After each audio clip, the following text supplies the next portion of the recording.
અરનાલા Udvada state highway ખાડામાં તબદીલ, અકસ્માતની શક્યતાઓ વધી। પારડી તાલુકાના અરનાલા ધગડમાળ મરીમાતા ચોકડીથી ઉદવાડા સુધીનો સ્ટેટ હાઈવે હાલ અત્યંત જર્જરિત હાલતમાં છે। માર્ગ પર મસમોટા ખાડાઓ સર્જાતા વાહન ચાલકો માટે જીવલેણ પરિસ્થિતિ ઊભી થઈ છે।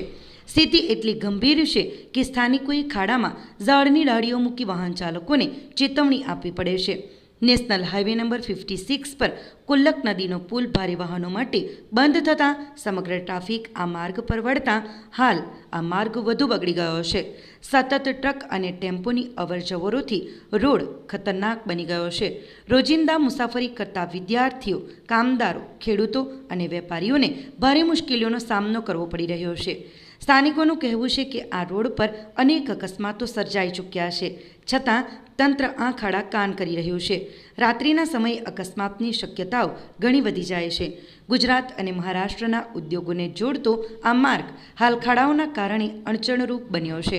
ગોઈમાં, અરનાલા અને આસપાસના ગામ લોકોમાં ભારે આક્રોશ ફેલાયો છે। ગ્રામજનોની સ્પષ્ટ માંગ છે કે મરીમાતા ચોકડીથી ઉદવાડા સુધી તાત્કાલિક ગુણવત્તાયુક્ત મરામત કાર્ય હાથ ધરવામાં આવે, નહીં તો રસ્તા રોકો આંદોલન કરવા મજબૂર થવું પડશે।